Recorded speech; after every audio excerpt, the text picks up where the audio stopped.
بسم اللہ الرحمن الرحیم۔ حروف مفردات یعنی حروف تہجی 29 ہیں۔ حروف مفردات کو تجوید و قرات کے مطابق عربی لہجے میں ادا کرنا چاہیے۔ اردو تلفظ سے پرہیز کریں، جیسے بے، تے، سے، ہے، یہ اردو تلفظ ہے، ایسے نہیں پڑھنا چاہیے بلکہ با، تا، ثا، حا، خا اس طریقے سے پڑھا جائے۔ ان 29 حروف میں 7 حروف ایسے ہوتے ہیں جو ہر حالت میں پر یعنی موٹے پڑھے جاتے ہیں، انہیں حروف مستعلیہ کہتے ہیں، اور وہ یہ ہیں خا، صاد، ضاد، طا، ظا، غین اور قاف۔ ان کا مجموعہ خص ضاغطن قیز ہے۔ ہونٹوں سے صرف 4 حروف ادا ہوتے ہیں، با، فا، میم اور واو۔ ان 4 حروف کے علاوہ کسی اور حرف پر ہونٹوں کو نہ ہلنے دیا جائے۔ اب ہم مخارج شروع کرتے ہیں حروف تہجی کے ساتھ۔ الف، اس کو الف بولیں گے، الیف نہیں پڑھا جائے گا، اس کو الیف نہیں پڑھیں گے بلکہ الف پڑھیں گے۔ الیف کچھ لوگ پڑھتے ہیں، اس میں یہ کا اضافہ کر دیتے ہیں، ایسا نہیں کرنا چاہیے بلکہ اس کو الف نرمی کے ساتھ پڑھا جائے۔ آگے با جو ہے اس کو تھوڑا سا لمبا کر کے با اس طرح سے نہ ادا کیا جائے بلکہ با تھوڑا سا، جیسے اس کے ساتھ اکثر آپ جب پڑھیں قاعدہ وغیرہ تو قاعدے کے اوپر آپ کو ساتھ بریکٹ میں لکھے ہوئے مخارج یا اس کے حروف نظر آ رہے ہوتے ہیں، تو اس کے مطابق تھوڑا سا اس کو لمبا کر کے ایک الف کے برابر پڑھیں۔ با، اس کا مخرج دونوں ہونٹوں کے تر حصے سے ہی ادا ہوتا ہے، دونوں ہونٹوں کا جو تری والا حصہ ہوتا ہے وہاں سے آپ اس کو ادا کریں گے، با۔ اس کے بعد ہے تا کو ادا کرتے ہوئے زبان کی نوک اور اوپر کے دانتوں کے جڑ کے ساتھ اس حرف کو اپنے ادا کرنا ہے، تا۔ سا حروف لسیہ میں سے ہوتا ہے، اس میں آپ نے سیٹی کی آواز نہیں دینی، اس کو کچھ لوگ پڑھتے ہیں سا پڑھیں گے تو سا اور سین یا صاد ان کی ادائیگی اکٹھی ہو جائے گی، ایسا نہیں کرنا۔ سا کا مخرج اور ہے، سین اور صاد کا مخرج اور ہے، تو سا جس وقت آپ نے ادا کرنا ہے تو جو زبان کا سرا ہوتا ہے اسے اوپر کے دانتوں کے اندرونی کنارے سے آپ نے ٹچ کرنا ہے، پھر ادا ہوگا سا۔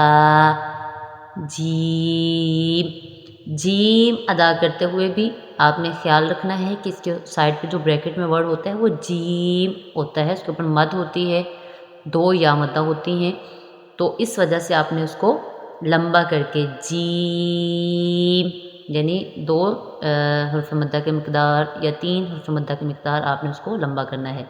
اور ایک اور بات کہ جیم ادا کرتے ہوئے جیم یعنی نون کی آواز جو ہے وہ نہیں آنی چاہیے بلکہ جیم ادا کرنا ہے، اور جیم کا مخرج ہے زبان کے درمیان اور تالو کے درمیان سے۔ اس کے بعد ہے ہا نرمی کے ساتھ ادا کرنا ہے، ہا کا مخرج حلق کے درمیان والا حصہ ہوتا ہے، ہا نرمی کے ساتھ آپ نے ادا کرنا ہے اور اس کو بھی تھوڑا سا لمبا کریں گے، ہا۔ اس کے بعد ہے خا کو بھی ادا کرتے وقت آپ نے خیال رکھنا ہے کہ اس کا مخرج جو ہے وہ حلق کا اوپر والا حصہ ہوتا ہے۔ اس کے بعد ہے دال، اس کے اوپر بھی مد ہے، تھوڑا لمبا کریں گے، دال۔ ذال کا جو مخرج ہے یہ بھی نرمی کے ساتھ ادا ہوگا، جو مخرج سا کا تھا وہی مخرج ذال کا ہوگا۔ ذال کا مخرج یعنی زبان کا سرا اور اوپر کے دانتوں کے اندرونی کنارے سے ذال، اس میں بھی سیٹی کی آواز نہیں آنی چاہیے۔ اس کے بعد ہے را کا مخرج زبان کا کنارہ اور دانتوں کی جڑ کے تالو کے جانے والے حصے سے یہ ادا ہوگا، را۔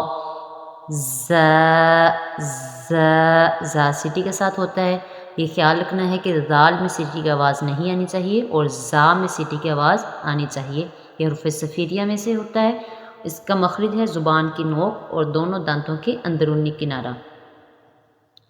اس کے بعد ہے سین کے اوپر بھی آپ دیکھیں کہ جو بریکٹ میں لکھا ہوا ہے سین، اس کے اوپر مد ہے تو تھوڑا اس کو لمبا کر کے ادا کریں گے، سین اور زا اور صاد ان تینوں کا مخرج ایک ہے، سین کا بھی وہی مخرج ہے جو زا کا مخرج تھا یعنی زبان کی نوک اور دونوں دانتوں کے اندرونی کنارے سے، اس کے بعد ہے شین، شین کو بھی تھوڑا سا لمبا کر کے ادا کیا جائے گا، اور شین کا مخرج یہ حروف شجریہ میں سے ہوتا ہے، اس کا مخرج ہے زبان کے درمیان اور تالو کے درمیان، یعنی زبان کے درمیان اوپر جب تالو کے درمیان سے ٹچ کرے گا تو ادا ہوگا شین۔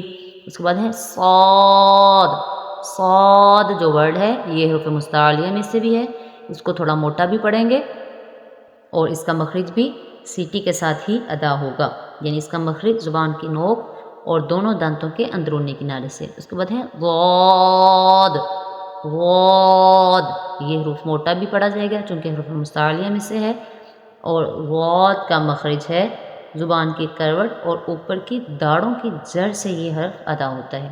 آگے ہے طا، طا، طا حرف نتیہ میں سے ہے، اس کا مخرج ہے زبان کی نوک اور اوپر کے دانتوں کی جڑ۔ آگے ہے ظا، ظا حرف مستعلیہ میں سے بھی ہے، اور چونکہ اس کا زال، سا اور ظا ان تین حروف کو مخرج ایک ہے، اس کا مخرج اس کو حرف لسویہ بھی کہتے ہیں، مخرج ہے اس کا زبان کا سرا اور اوپر کے دانتوں کے اندرونی کنارے، یعنی اس میں سیٹی کی آواز نہیں آنی چاہیے، سا، زال اور ظا ان میں سیٹی کی آواز نہیں آنی چاہیے۔ اس کے بعد ہے عین، عین، عین یہ حلق کے درمیان والے حصے سے ادا ہوگا۔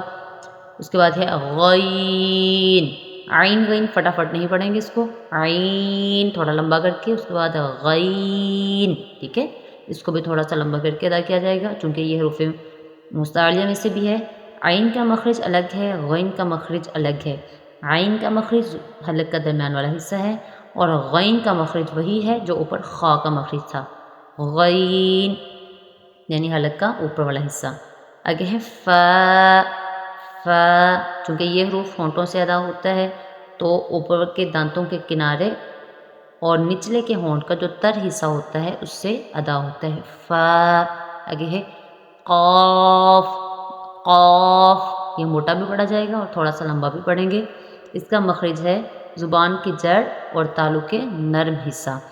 کاف زبان کی جڑ اور تالو کا سخت حصے سے یہ حرف ادا ہوتا ہے، ان دونوں کے پڑھنے میں قاف اور کاف دونوں کا واضح فرق رکھنا ہے۔